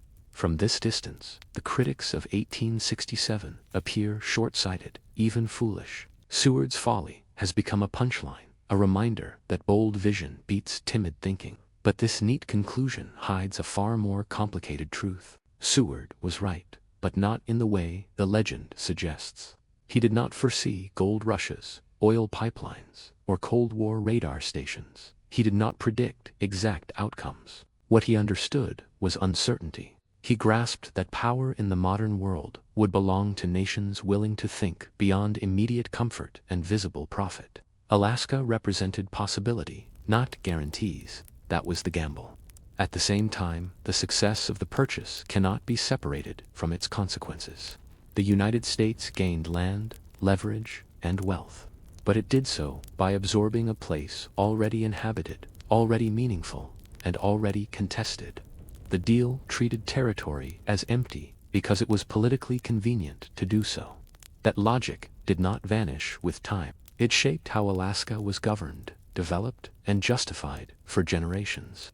The story of the Alaska Purchase reveals something deeper about empire and expansion. Strategic brilliance often depends on distance. Distance from those affected, distance from consequences, distance from moral reckoning. From Washington, Alaska was a map problem. From the ground, it was a homeland being redefined without consent. And yet, history rarely offers clean verdicts. Alaska today is neither simply a victim nor merely a prize. It is a place of resilience, complexity, and contradiction. Its people have adapted, resisted, negotiated, and endured. The land has been exploited, protected, fought over, and cherished, sometimes all at once. So, was the Alaska Purchase a mistake? Economically and strategically, no. It reshaped American power in ways that still matter, but morally, it remains unfinished business. The deal solved Russia's vulnerability and expanded American reach while creating new inequalities that echo into the present. In the end, Seward's folly was neither folly nor pure genius. It was a turning point, one that reminds us that history's greatest successes are often built on questions we are still trying to answer. Aristotle was born in the small town of Stigara, on the northern edge of the Greek world, a place closer to courts and craftsmen than to poets and philosophers. This distance mattered. Aristotle did not grow up immersed in abstract debate or mythic storytelling. He grew up around medicine, tools, and observation. His father, Nicomachus, served as court physician to the Macedonian royal family, a role that shaped Aristotle long before he ever encountered philosophy. Medicine in the ancient world was not theoretical. It required attention to detail, patience, and an acceptance that nature followed patterns that could be studied. From an early age, Aristotle would have seen bodies examined, symptoms compared, and conclusions drawn from evidence rather than tradition. This practical exposure planted a seed that never left him. Knowledge comes from looking closely at the world, not merely imagining it. Tragedy arrived early. Aristotle lost both parents while still young, orphaned and displaced. He was sent away from Stera to be raised by guardians. This early separation stripped him of a stable homeland and family identity. Unlike thinkers rooted in a single city or tradition, Aristotle grew up slightly unanchored. The world was not something he inherited. It was something he had to understand. This outsider perspective would define his intellectual life. Aristotle learned to watch rather than assume, to analyze rather than participate blindly. Where others accepted inherited wisdom, he questioned its foundations. He was not raised into certainty. He grew into inquiry. As a teenager, Aristotle was sent south to Athens, the intellectual capital of the Greek world. Their ideas collided openly, and reputation mattered as much as insight. Athens was loud with argument, filled with schools competing for influence and students. It was here that Aristotle entered Plato's academy, stepping into a tradition built on abstract forms, ideals, and metaphysical speculation. But Aristotle did not arrive as a blank slate. He brought with him a mind shaped by biology, medicine, and lived observation. From the beginning, there was tension between what he had learned from nature and what he was now taught about eternal truths. That tension would never resolve. It would fuel his entire career. Before Aristotle became the architect of logic or the classifier of life, he was a young man shaped by loss, movement, and exposure to the physical world. His philosophy would always carry the imprint of that beginning, grounded, restless, and deeply suspicious of knowledge that floated too far above reality. When he arrived in Athens, the intellectual gravity of the city was impossible to escape. Philosophers debated in public schools, competed for influence, and ideas were treated as both sport and weapon. At the center of this world stood Plato, whose academy was not merely a school, but a way of thinking about reality itself. To enter it was to step into a universe built on ideals, forms, and the belief that truth existed beyond the physical world. Aristotle remained at the academy for nearly 2 decades. This was not a brief apprenticeship, but a long intellectual immersion. He studied, taught, debated, and absorbed Plato's system deeply. Few students stayed as long, and fewer still challenged their teacher as rigorously. Aristotle respected Plato profoundly, but he never surrendered his independence. Plato's philosophy placed ultimate reality in perfect, unchanging forms, abstract ideals that physical objects only imperfectly copied. For Plato, the senses were unreliable. True knowledge came from reason alone. This view clashed quietly but persistently with Aristotle's instincts. Where Plato looked upward, Aristotle kept looking outward. He could not ignore what he saw, touched, and measured. And over time, this difference hardened into philosophical tension. Aristotle began to argue that forms did not exist in some separate realm, but within things themselves. A horse was not a flawed copy of an ideal horse. It was a horse fully real and worthy of study. This shift may sound subtle, but it was revolutionary. It dragged philosophy back down to earth. Despite disagreement, Aristotle thrived at the academy. He earned a reputation as a formidable lecturer and relentless thinker. Some accounts suggest he was called the Reader because of his intense study habits. He dissected arguments with precision, questioned assumptions others took for granted, and pushed discussions toward clarity. Yet, he never became Plato's chosen successor. That honor went to others more aligned with Platonic metaphysics. When Plato died, Aristotle left Athens. The decision was partly political, partly philosophical. Athens had grown hostile to Macedonians, and Aristotle's background made him vulnerable. But there was also a deeper reason. He had outgrown the academy. Those 20 years mattered enormously. Plato gave Aristotle a foundation, a discipline, and an opponent. The ideas Aristotle would later build were forged in dialogue with Plato's thought, sometimes refining it, often resisting it. He would later say that while he loved Plato, he loved truth more. That sentence defines their relationship and the birth of a new way of thinking. After leaving Athens, Aristotle's life took a dramatic turn away from lecture halls and into the world of power. He was invited north to Macedonia by King Philip, who wanted the best possible education for his son. That son was Alexander the Great, a boy who would soon reshape the known world. Aristotle was no longer just a philosopher. He was now shaping a ruler. The setting itself was unusual. Aristotle taught Alexander not in a crowded city, but in a carefully arranged environment designed for focused learning.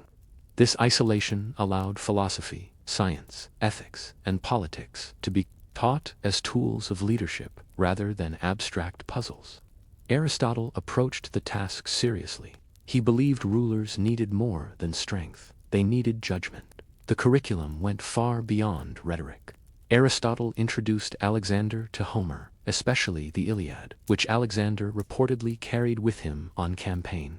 But Aristotle did not teach Homer as poetry alone. He used it to discuss honor, rage, leadership, restraint, and consequence. Myth became moral training. Aristotle also emphasized observation of the natural world. He encouraged Alexander to study geography, animals, and peoples. This perspective mattered later, as Alexander's campaigns brought him into contact with cultures far beyond Greece. Aristotle's influence can be seen in Alexander's curiosity, his habit of asking questions, and his desire to understand what he conquered rather than simply destroy it. Yet, the relationship was not without tension. Aristotle believed firmly in Greek superiority and held views about non-Greeks that modern readers find deeply troubling. He taught Alexander that Greeks were naturally suited to rule while others were meant to be governed.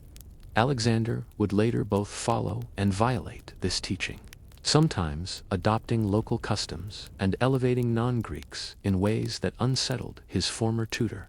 Still, the intellectual imprint remained. Aristotle gave Alexander a framework for thinking about power, ethics, and purpose. Conquest was not just about territory. It was about order, culture, and legacy. Whether Alexander truly absorbed Aristotle's restraint is debatable, but he absorbed his ambition for greatness. Eventually, the student outgrew the classroom. Alexander left to conquer. Aristotle returned to philosophy. Their paths diverged, but the connection endured symbolically. One expanded the physical boundaries of the world, the other expanded its intellectual ones. This chapter of Aristotle's life reveals something essential about him. He was not a detached thinker, hiding from reality. He engaged directly with power, shaping it where he could. And in doing so, he tested whether philosophy could survive contact with the most dangerous force of all, ambition. When Aristotle returned to Athens, he did not go back to the academy. That decision was deliberate. His years under Plato had taught him discipline, but they had also clarified his differences. Aristotle was no longer interested in a philosophy that floated above the world. He wanted one that walked through it, catalogued it, and tested it against reality. So he founded his own school, the Lyceum. The Lyceum was unlike anything Athens had seen before.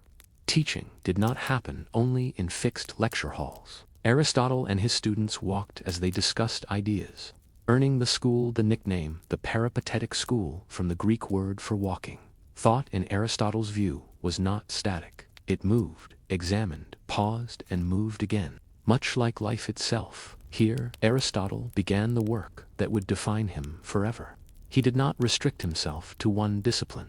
Instead, he treated knowledge as a connected system. Logic mattered because it structured thought. Biology mattered because life demanded explanation. Ethics mattered because humans had to act. Politics mattered because no one lived alone. Philosophy to Aristotle was not a single subject. It was the study of how everything fit together. This approach was radical. Earlier thinkers often focused on what was eternal and unchanging. Aristotle focused on what existed and how it behaved. He dissected animals, observed plants, compared constitutions, and analyzed poetry. Nothing was too small or too ordinary to deserve attention. If something existed, it could teach you something. At the Lyceum, knowledge was collected systematically. Students gathered data, recorded observations, and classified information. This was not speculation for its own sake.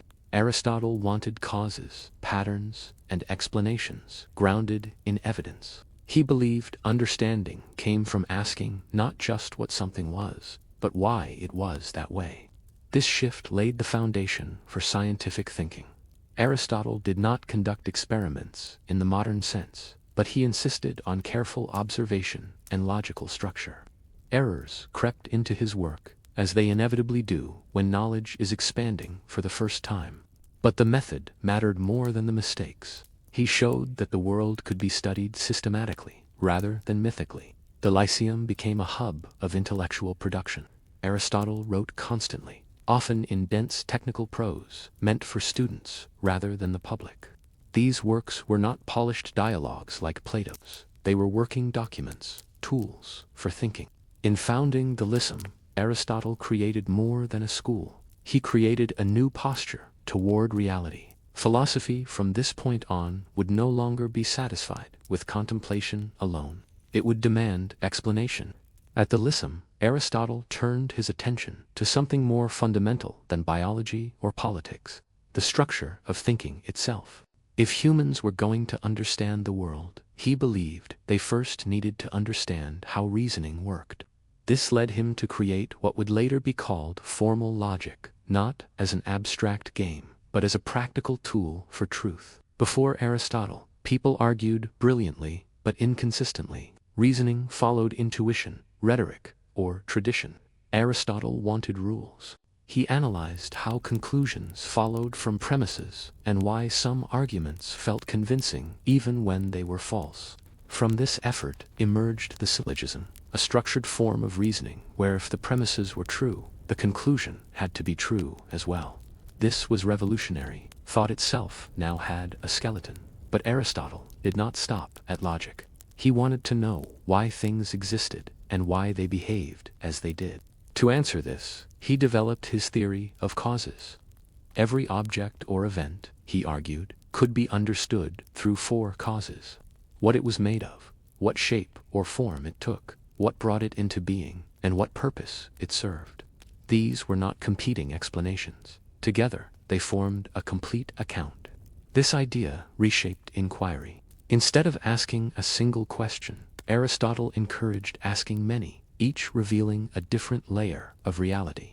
A statue was not explained fully by the stone it was carved from, nor by the sculptor alone, nor by its shape, nor by its purpose. Truth emerged from seeing all causes together. Purpose, in particular, mattered deeply to Aristotle. He believed nature did nothing without reason. Plants grew toward light. Animals developed organs suited to their survival. Humans possessed reason because they were meant to use it. This belief in purpose, known as teleology, would dominate Western thought for centuries. Critically, Aristotle applied these ideas everywhere. He used them to explain living organisms, political systems, works of art, and human behavior.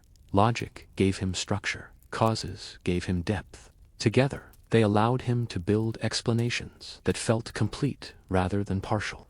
Modern science would eventually reject some of Aristotle's conclusions, especially his assumptions about purpose in nature. But it inherited his ambition to explain the world systematically. Even when later thinkers disagreed with him, they argued on terrain he had defined. In this chapter of his life, Aristotle did something extraordinary.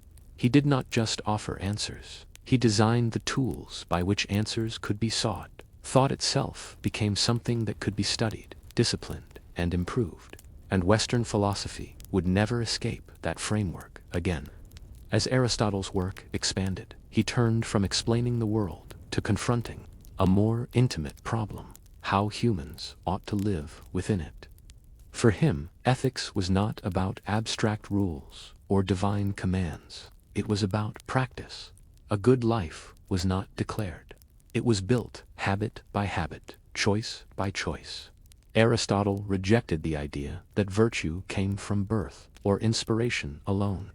Instead, he argued that character was formed through repetition. People became just by doing just acts, brave by performing brave acts, and temperate by practicing restraint. Morality, in his view, was closer to a skill than a belief. You learned it the same way you learned music or athletics, through training. Central to this vision was his idea of the mean. Virtue existed between extremes. Courage lay between cowardice and recklessness. Generosity lay between miserliness and waste. The correct action depended on context, judgment, and experience. There was no universal formula that could replace wisdom. This made Aristotle's ethics demanding. You could not outsource moral thinking. You had to cultivate it. Happiness or flourishing was the ultimate goal. But Aristotle did not define happiness as pleasure or comfort. He described it as a life of activity in accordance with reason. Humans were rational animals, and to live well meant using that rationality fully.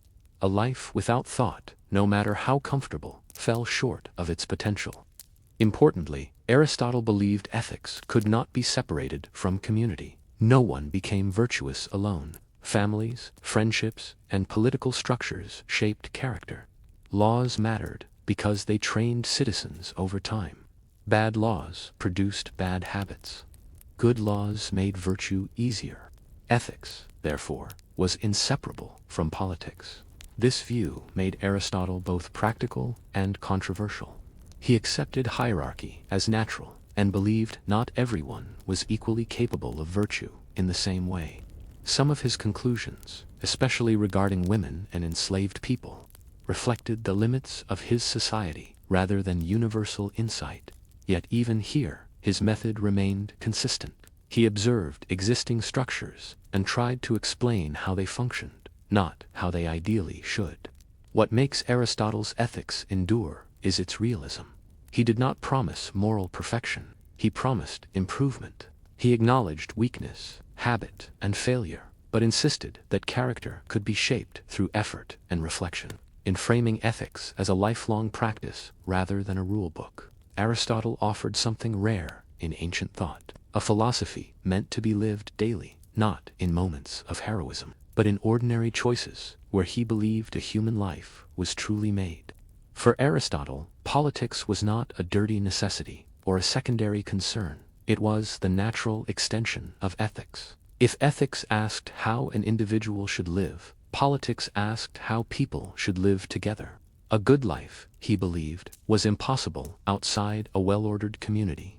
Humans were not meant to live alone. They were by nature political animals.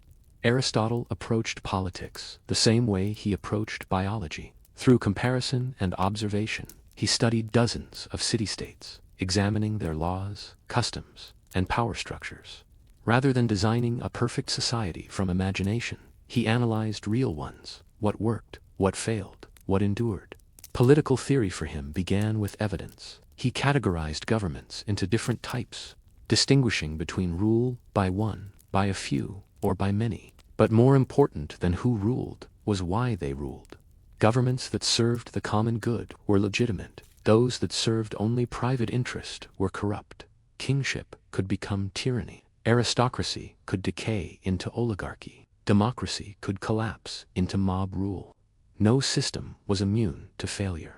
Unlike Plato, Aristotle did not believe in philosopher kings. He distrusted perfection. Instead, he favored mixed systems that balanced power and restrained extremes. Stability mattered more than idealism. A government that lasted and allowed citizens to live decently was better than one that promised greatness and delivered chaos. Law played a central role in this vision. Good laws trained citizens over time, shaping habits and expectations. Politics was not about dramatic reform, but slow cultivation. Change imposed too quickly risked destroying the very character it aimed to improve. Yet, Aristotle's political thought also reveals his limits. He accepted slavery as natural and believed some people were destined to be ruled. He excluded women from full political participation. These views were not accidents. They reflected the social boundaries of his world. Aristotle analyzed reality as he found it, and sometimes failed to imagine how it could be otherwise. Still, his method mattered. By grounding politics in human behavior rather than divine command, he made it a subject of reason.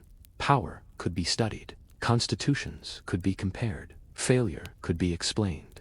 Aristotle's politics was not about utopia. It was about managing imperfection. He understood that humans were flawed, driven by desire, fear, and ambition. The task of politics was not to erase those traits, but to channel them into something stable. In doing so, Aristotle laid the groundwork for political realism.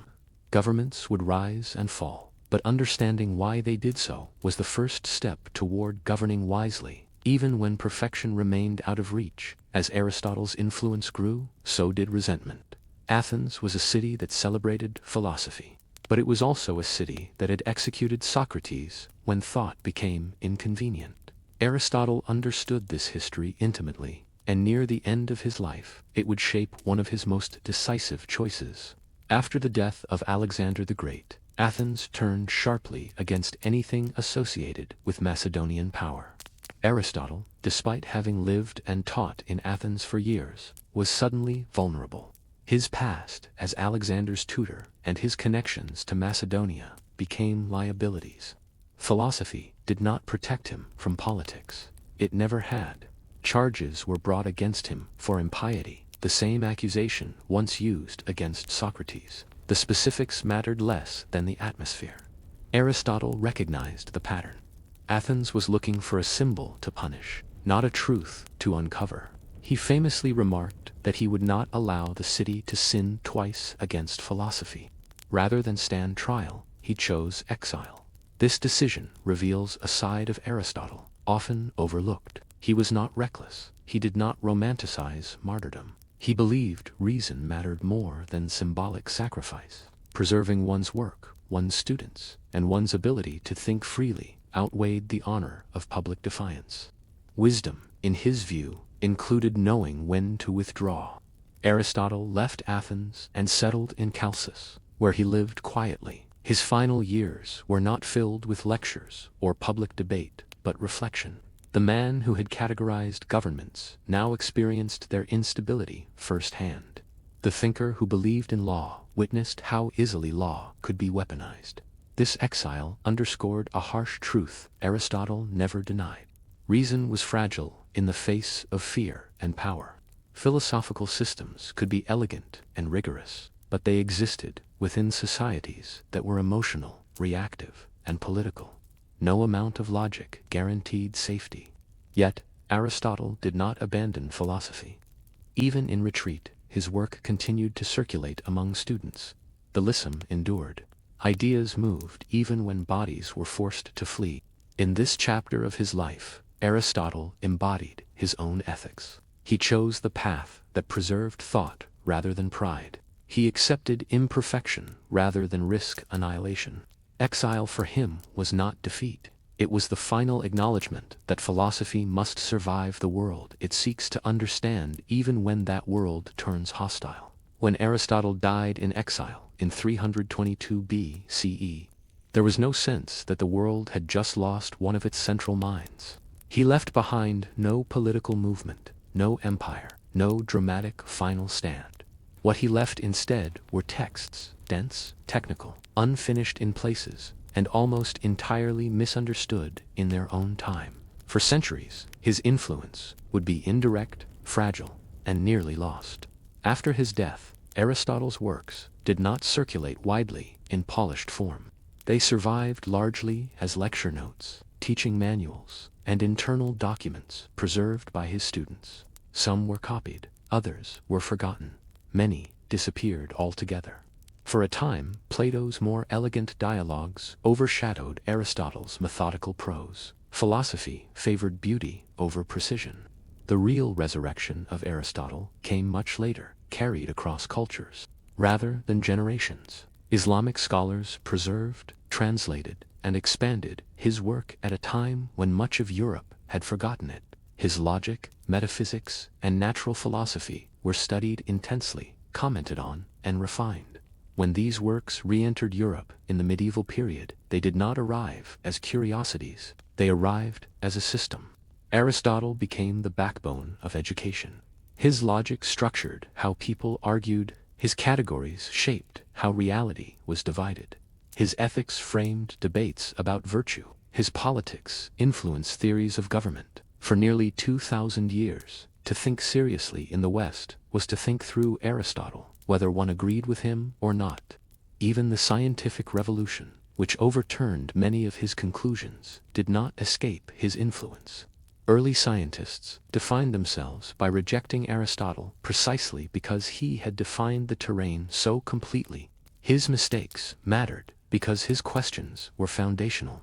What makes Aristotle's legacy extraordinary is not that he was always right, he was often wrong.